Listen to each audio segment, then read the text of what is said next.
I said no, hey, yeah. Hi, welcome to Brick and Mortar, Education from the Inside Out. I'm your host, Matt Gressick. And I'm here along with Matt. I'm Eric Ebersole. Pleased to have you back today. Today's topic of the day is school safety. Boy, this is a big one, isn't it? People are worried about school safety.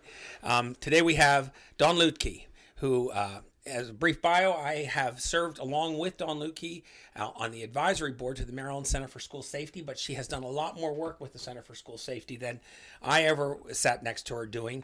And she's really a bit of an expert on what Maryland's doing and what generally is being done on school safety. But first, tell us a little bit about yourself. Yes. So, yes, thank you. I served as counsel to the Maryland Center for School Safety and got to know you through your service on the advisory board to the school safety subcabinet for the state of Maryland, which was great. And yes, I did probably kick you under the desk a couple of times, once or twice, maybe. That never has happened. No. I feel like on a Zoom conference, I left my mic on once when I shouldn't. You did. Yeah. I might have helped out with that, but you were was not an alone. insightful comment. It was just a little more direct than it should have been, perhaps. You are special, but I did have a bit of a habit of doing that. I've kind of known for the don't look, make the eyes across the room at the person who was doing the thing. Yes, indeed. But I'm a mom, so I have 4 children. 2 are in high school, one's in middle school, and one's in elementary school.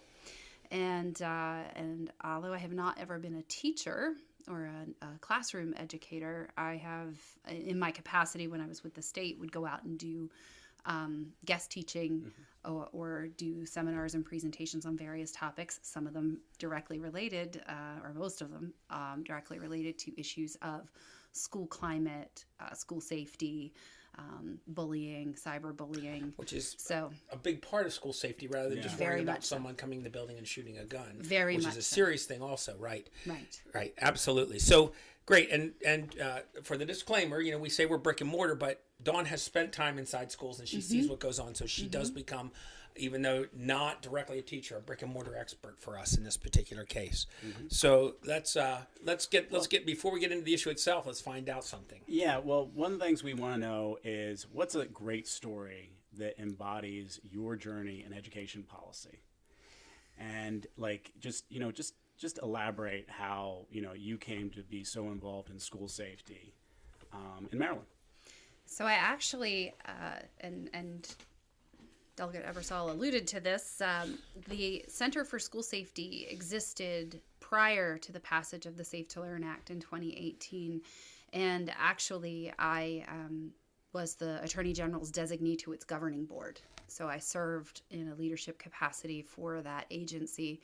And then as we went along, realized the work was more intensive. The agency only had 2 staff members to do a whole host of things that the legislature had prescribed following the tragic shooting in Sandy Hook in Newtown, Connecticut. So in the 2013 session, the Center for School Safety was born, but it was really in the 2018 legislative session. And when I had come on board officially as their counsel, so I stepped down from the governing board, and the AG's office found a colleague to replace me in that capacity. But then I became counsel to the agency, and it couldn't have been more timely for unfortunate reasons, because the Safe to Learn Act and the different bills that got filed that became this one thing started after the shooting at Marjorie Stoneman Douglas High School in Parkland, Florida, and then really gained traction in Maryland, where people buckled down and started working on it,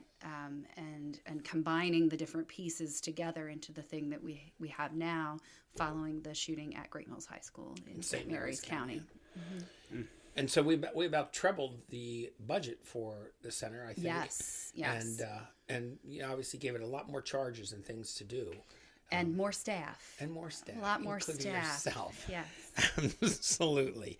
So we've kind of, is there anything that you found particularly challenging or difficult in all that? I mean, things that surprised you or...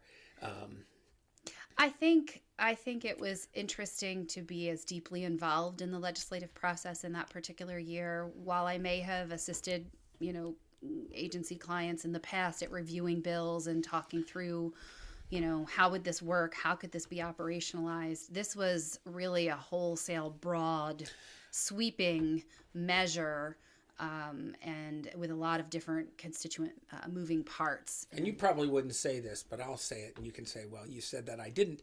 Working with legislators on an issue like this can be difficult because we're not automatically experts on things. And so if we're passing legislation, and you can finish this sentence for me if you want to, but if we're passing legislation, it's important to educate us in what's possible and what's not.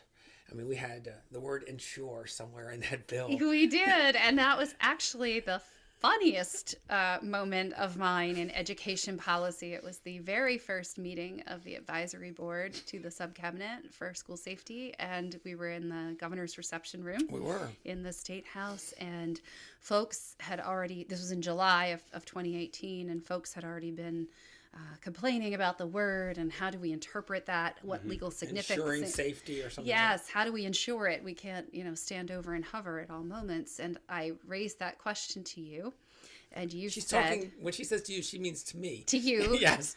Eric. I was on the advisory board also. Yes. And I asked you about the word ensure, and you said, well, do you know Delegate Luedtke? Because you should really talk to him about this. And I had to explain that he was my significant other. And now you share a last name. And now we share a last name. Right. And you knocked a chair over, and it was a whole comedic episode there. It's not uncommon for me to wade into something before I know exactly what's going on here, fortunately. That was an interesting moment and a very comical one. But, so not all of the things associated with that were stressful, of course. And yes, through working on that bill was actually how my husband and I met one another. So. Oh, wow. Mm-hmm. Okay, so let's talk about MCSS a little bit. And I'm gonna ask you a series of questions. You can pick and choose which among these you want to talk about, which ones come to mind to me. But you've worked at the Maryland Center for School Safety, and we want to know the work they do, what initiatives they have set forth, and we've done some since they started. Talk about this danger students face on a daily basis, and you mentioned bullying, there's things like that, but also then talk about the larger challenges of keeping the school a safe place to learn, including outside people coming into the building and wreaking havoc. So anything in there you want to talk about? Well, access controls to the building are incredibly important, and unfortunately this year with the tragedy in Uvalde, Texas, last year, we're now in 2023, that was a stark reminder. And unfortunately I feel like we take great steps to have improved access controls. Certainly, lots of schools re-examined their physical structures following the Sandy Hook shooting. And those that didn't already have those types of access control systems engaged in them so that you could scan the driver's licenses, for example, as you entered the building, have a visitor management system, change what the vestibules were. Numbers on the outside Numbers of on the outside windows of the classroom. So they can find the room. Correct, right. And re-examined emergency planning documents too, so that the time when the first responders who are going to respond in the event of something significant like this shouldn't be the first time they get to know your building on the day of. Yeah. And so there have been great strides made in making sure those emergency plans are viewed, reviewed, redone, adjusted continually, and that those who need them are familiar with them, and that it's not something that just sits on a shelf. But I do worry, and this is a constant worry, and I observe it, if I'm going to a school myself to pick up a kid, or for an after-school event, or what have you, when the access controls are not being, they may exist, but they're not being implemented with fidelity, right? And people drop their guard. Well, and it's difficult too when you have, I teach at a school where I teach in a trailer, and we have learning annexes. I should say the proper term for it, learning annexes. We have 8 learning annexes. Yes. And access to the school there in passing between classes and stuff like that. Just like a couple weeks ago, I saw a gentleman who I did not see a badge or location. I didn't recognize him. He didn't have anything. Right. And I went up to him and said, "Excuse me, sir." And then I just to find out his facilities badge was covered up. Right. And which he shouldn't allow to happen. Actually, he should make sure it's visible. Yeah. Right. But at least you took the time to stop and ask, right? Because that's so aware of our teachers right now, is that I have gone through scenarios in my head. I know my colleagues have. And this is a very important issue. And thank you for a very thoughtful person on this Right, issue. and it requires a shift. I was a teacher for a long time.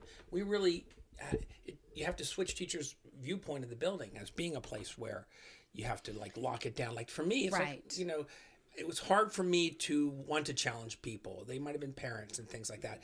So we really had to have kind of an attitude shift on that, if it were. Right. And there will always be some level of pushback. And to be fair, tangentially related to that, once students were returning to the physical buildings after the COVID virtual learning phases, there was an increase in parents becoming agitated, right? So now your front office staff is dealing with an agitated parent or guardian. And, the agitation may be for a whole host of different reasons and may have nothing to do with the school at all. But now that's been brought into the school building. And there were a lot of questions of how do we manage this? What are the tools that we have? Isn't it? It's been seen as a public building It is for so long. right. It really is a public building. Right. It is a public building, but there's a fine line. Like a courthouse. It's not absolutely accessible to everyone. Correct. And there are rules. And we do have, the Title 26 of the education article to deal with those things. Fully aware. I'm fully aware of that. All those titles. So all we those want to be careful, watch our time a little bit. Can you talk about just bullying and some of what's being done for on a daily basis for kids to feel safe? And actually, then I say available to learn if they're not worried about things like that. Right. I think that, we have flare-ups of things that are situation specific. Certainly social media contributes greatly to that, but social media is not going to go away. So the question is, how are we teaching? We can't make it go away. Please. Don't get me started on my dislike of Twitter. Several people will have accessed this podcast on social media. Now, but I think that it's for us as adults to model safe engagement and appropriate engagement with social media too. And not all adults do a great job with that. So that's one piece of the pie. But some things there is always a contagion effect, right? And so we've seen in Montgomery County in particular, and this is an issue near and dear to my heart because not just with the Center for School Safety, but externally with the Office of the Attorney General, which was my home agency when I worked for the state, worked on hate bias and hate crimes training and education and community outreach. And that is a hot topic within our schools population. And then within Montgomery County in particular, we have had probably half a dozen or more incidents that have hit the media. And that I say hit the media because we all know, and anybody who works in that space knows that those incidents are underreported. And so those were initially anti-Semitic incidents. This past week we had an anti-African American incident. And, we've modified our laws in Maryland to expand our hate crimes. Yeah. And the schools have even wider latitude in that things that would be considered hate speech under the First Amendment out, in the town square, if you will, are not, they're allowed to be disciplined in the school setting because it's that balance of not disrupting and not interfering with someone else's right to a free and appropriate public education. There's a balance there. So we're working to make some of the protected classes more protected in our schools. We're broadening what we can do to protect them from some of the things that can happen to them, particularly because of who they are. Right. And I feel like, and I've said this for years, so this isn't new to anyone else who's ever worked with me, but that there's the normal realm of school discipline, right? You get suspended, you have a social suspension, you got to do something. But with that particular issue and with those bias-related things, and if anytime I talk to a group of kids and I'm at a school doing a presentation and I ask them, how many of you have been the subject of bullying? And I let them do it anonymously through a tool so that they can... And I also see when I ask the next question, how many of you have bullied someone else? Immediately, they all answer no, and then you see the bars slide as they start to do some self-reflection when I let them have a moment, and they acknowledge that too. But every time, the majority of the kids will say, when they're asked the next question, whether it was based on something like your appearance, your race, your ethnicity, your religion, disability, etc., all the different protected classes that we have, that's at the core of what's going on in terms of othering people in that bullying fashion. Well, hopefully we're at least recognizing it, maybe working toward ameliorating that a little bit. Yeah. And I think it's important to, school is an educational setting. And so you are trying to say, what can we do that's the teachable moment to get you to understand this in the broader context? Because, kids do things that are impulsive. They are impulsive. They are also hurtful. And then finding the way to say, what was the thing that was impulsive? How did it impact the other person? And how am I going to learn or grow from that? That's great stuff. That's what we need to do. All right. Thank you. What's that, Matt? Whoop! Another phone call. Crazy. Yeah, it's so great that we get phone calls. I'm so Right glad on time. people are out there paying attention. Let's take this one, shall we? Hello there, caller. How are you? I'm good. How are you? Great. Thank you so much for calling into the show. We really appreciate it. What's your name, caller? This is Laura Bacon. What? Laura Bacon, Matt? Laura Bacon. I believe we know a Laura Bacon. I know two Laura Bacons, There's actually. several Laura Bacons. I do. I know Laura Bacon in Columbia. I You know can one here never in my have enough hometown. bacon, though. You know I why? love bacon. Because everybody loves bacon, right? Everybody Isn't that loves true? bacon. It's amazing how similar the people's names are to people that I actually know. I'm really shocked about that. So, anyway, Laura, sorry about all that. Do you have a question for our guest? Yeah, I do. It's about, my kids. I've got 2 kids in public school, and their school does safety drills like lockdowns and shelter in place. And I'm not sure if these have any value in making my kids safer or if it just scares them. Wow. I'm continuously impressed by the quality of the questions that our guests bring in. educational I know, who questions. are these people anyway? So, all right, but it's a good question. And Dawn, would you like to do a little answer for us on that? Sure. So one of my other hats at the state, aside from the Center for School Safety, was counsel to the state's active assailant interdisciplinary work group. And so we do have a bunch of, they have a bunch of resources on their website at aaiwg.maryland.gov, including resources for our K-12 schools that are also helpful for parents to help understand.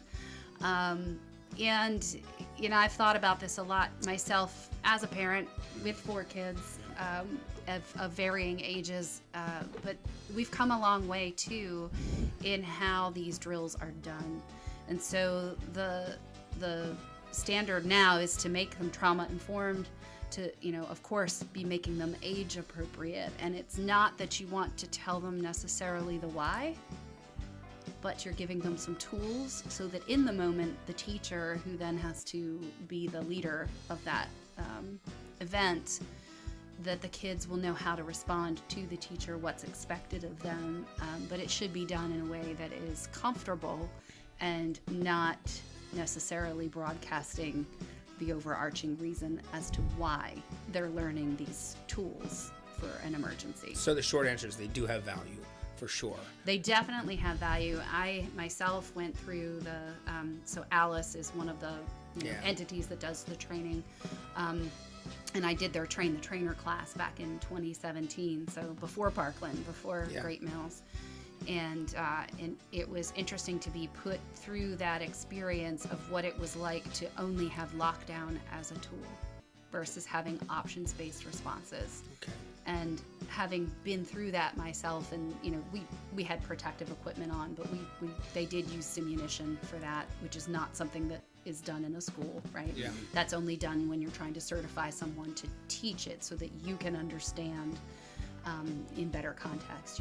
We would never get that feel from something just learning off of a PowerPoint. But having those tools, having those other options, and understanding too the things that impact or it can interfere with an assailant's abilities, so that you're able to convey that to a child, but then you've been able to digest it and interpret it and convey it in a way that doesn't talk about, attacking the shooter or throwing something at the shooter. Good, yeah. Right? But that, everyday objects could disrupt something. What's a thing could be used to disrupt in a classroom? Your stapler, the teacher's coffee mug. What else could we do? How can we work together if we are going to need to work together to solve a problem?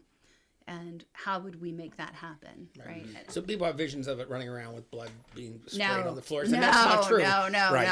You're very no. thoughtful, and you certainly have conveyed that. Thanks. Hey, Laura, thanks for calling in. You're another in a long line of brilliant callers. We appreciate Wonderful your time. Thank you so much for answering my question. Cheers. Thank you. All right. Go ahead. Yeah, Yep. I'm going to end up doing the last question, which is, this has been a sobering podcast today, because usually we try to keep it as light as we can and we try to laugh as we can, but this is nothing funny about school safety. So let's end it on a lighter note with what should the mascot of a school that you have attended have really been? Think about those mascots in your past schools, and you're like, I really wish our mascot would have been this. Yes. Well, the listeners can't see that I'm wearing my Blake High School Palms t-shirt today because I'm on my way to the Montgomery County finals for Palms today and cheering on our high school team. But I went to college at the University of Pennsylvania. Quakers. The fighting Quakers. Quakers aren't fighting. They're and pacifists. So they, it looked like the Quaker Oats mascot, and I'm slightly, I got to go up there next week. I'm the class president, so we have our class presidents meeting next Friday, and I'm going to have to own up to criticizing the Quaker. But I think that there are other options that would have been more Philly and more Franklin. So, Ben Franklin was the founder, and even fighting Franklins is better than fighting Quakers. Or the gentle Quakers. Well, but Franklin wasn't a Quaker. No, he wasn't, right. He was not. He was a member of the Church of England, or current, what would be our Episcopal Church. But he was a polymath, so they could have been the pugilistic polymath. It's a very Ivy League Love it. mascot. Okay, on that note, ladies and gentlemen, right. I thank you so much. You're welcome. Yeah, can we do this without laughing? We thank Dawn Luedtke. We just rose the level of intelligence of our. If you have to go look up a few words now, I will also right after this podcast. So it's important to note that our guest today is also a recently elected member of the Montgomery County Council. Yes. And so you can just see that she's got her fingers in lots of areas and lots of pots on the stove, and that's great news. And as also a fellow parent, a dad, thank you for all that you do to try to make our schools safer. Thank we you. appreciate it. Right. Well, and I can assure you that I still am listening to children, not just my own. Because you have some, and you know some. But boy, they all know, right? They know, hey, that's the lady I got to talk to. Well, that brings us to the end of our podcast. We thank Dawn Luedtke for being here with us today, and we hope you'll tune in on the next podcast with us of education. Take care.